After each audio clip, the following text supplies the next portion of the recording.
اللہ اور رسول کی اطاعت کا راہ اختیار کرنا، اسے توبہ ظاہری کہتے ہیں۔ یعنی کوئی عمل خلاف شریعت نہ ہو، خلاف شریعت اعمال سے اللہ کی بارگاہ میں توبہ کرے، یہ توبہ ظاہری ہے۔ اور توبہ باطنی کیا ہے؟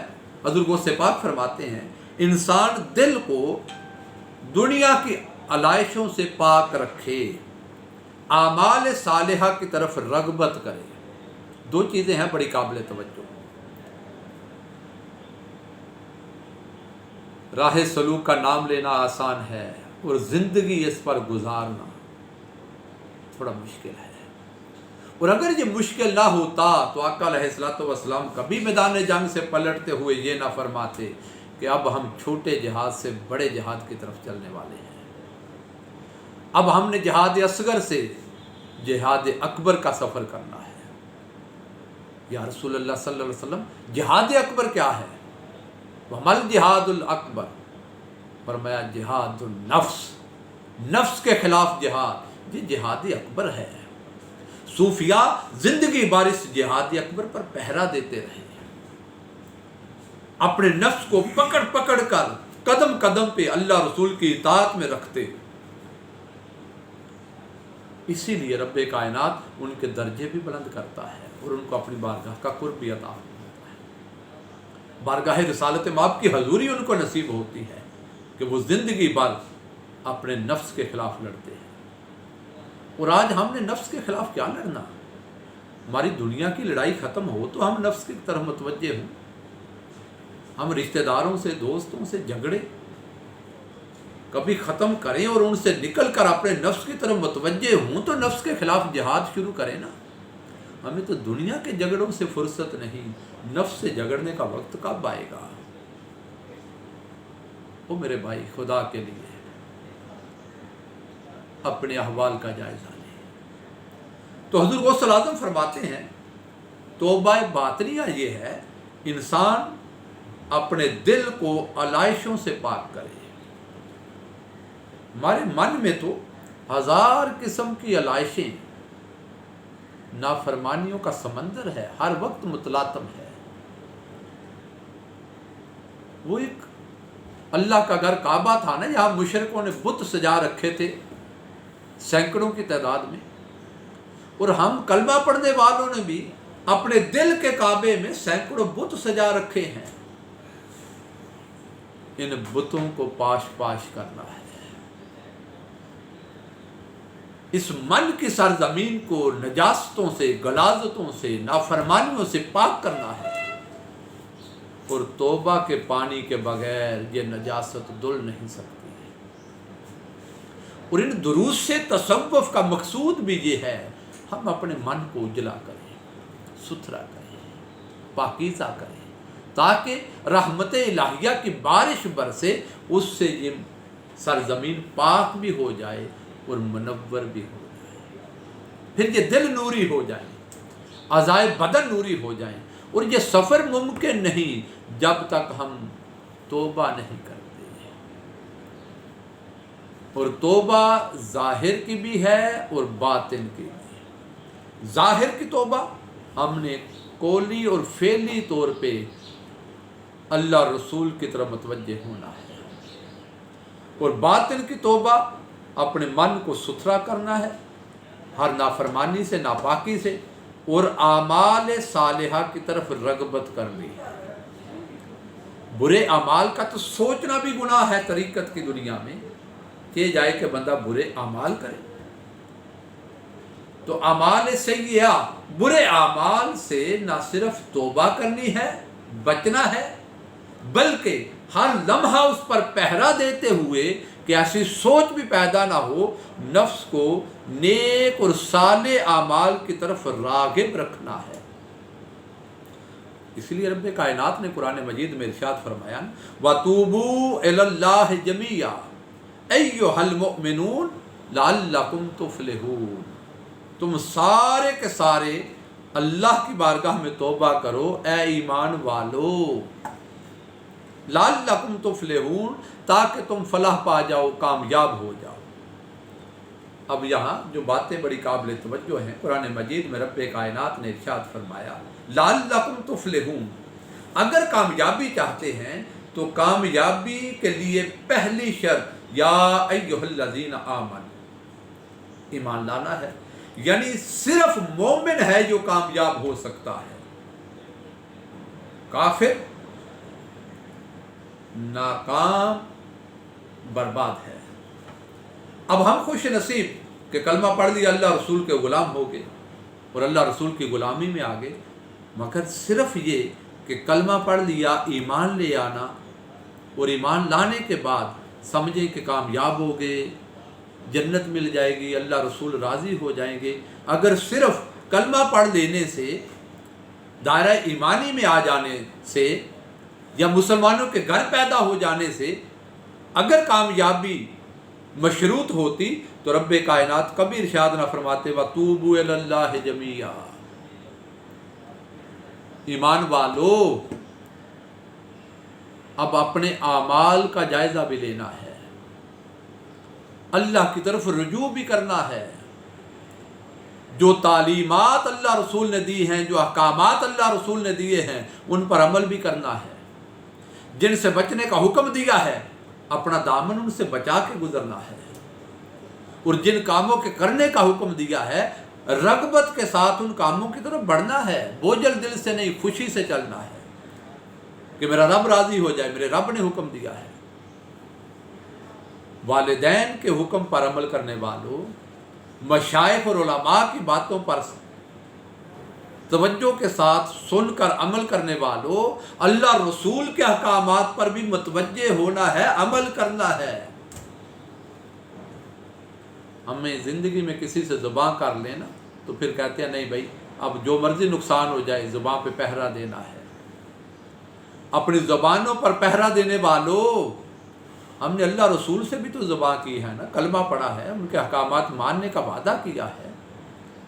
قُلْ إِنَّ صَلَاتِي وَنُسُكِي وَمَحْيَايَ وَمَمَاتِي لِلَّهِ رَبِّ الْعَالَمِينَ، ہم نے اپنے رب سے وعدے کیے ہیں، حضور علیہ الصلوۃ والسلام کے ساتھ کچھ وفا کے وعدے کیے ہیں، اس پر عمل کرنا ہے، پہرا دینا ہے۔ تو جب تک ظاہر اور باطن کی توبہ نہ ہو انسان کامیابی کی منزل کی طرف بڑھ نہیں سکتا۔ تو تصوف انسان کو پکڑ کر اس راستے کا مسافر بناتا ہے، صوفیاء اس راستے پہ چلنے کا ڈھنگ سکھاتے ہیں، اس طرف بڑھنے کے طریقے سکھاتے ہیں۔